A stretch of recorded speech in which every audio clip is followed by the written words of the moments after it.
So it says here that your name is Chad Guy Daybell. All right.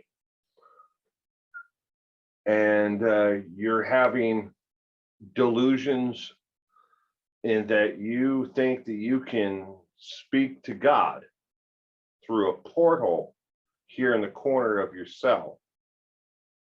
Tell me about that. Uh-huh. Okay. Does he come through the porthole every day? All right. So tell me a little bit about yourself, Chad Guy Daybell. I know what your charges are and what you're here for, but tell me something about yourself. Don't want to say anything at all, huh? Well, let me tell you a little bit about myself. My name is Motley Feelgood. So I've been bouncing around from one state or federal institution for the last couple of years, working on my second doctorate, and this one in psychological, studies. And your cases really intrigued me, along with your, what is it, your girlfriend, wife, your wife, Lori Vallow Cox Bryan Daybell. Obviously, she's had a couple of marriages, hasn't she? Gotten around the block a couple of times, hasn't she? Oh, you take offense to that, huh? Okay, don't get mad. Just a joke.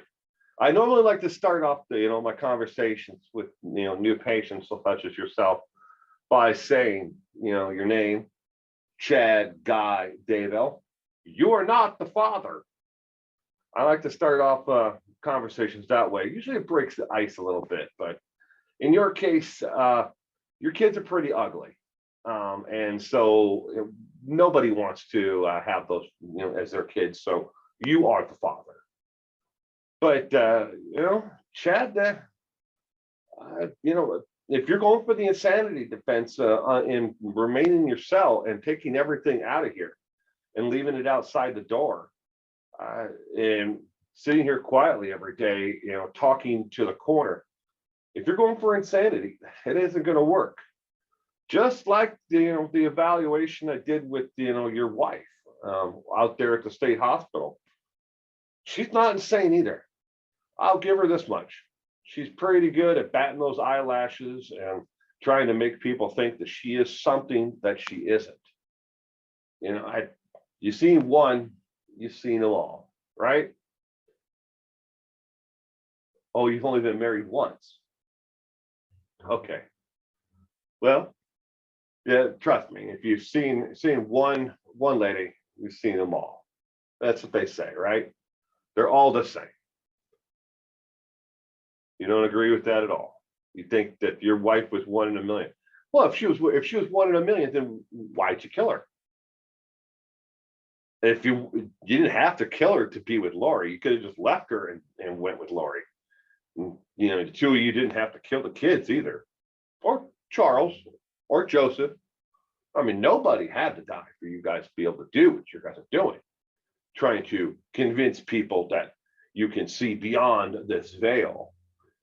And that I love how you put that reference in your book on being able to see beyond the veil, because you had a medical emergency while digging a grave and overworked and overexerted yourself.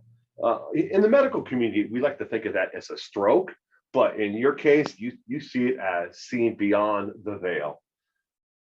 That's good. It's a good little scam you got going there. But anyways, I'm going to cut this visit short today. I just wanted to come in and introduce myself and let you know that I'm going to be, coming in and out of the facility here over the next couple of months to visit with you, to make sure that you're doing okay. Have you met any of the other inmates yet? No. Well, it's probably for the best that you sit here in quiet, because the more you interact with them, the more they're going to want to kick your ass. So, stay in here, stare at the corner, talk to imaginary people. Do whatever you want to do. But I'll see you later.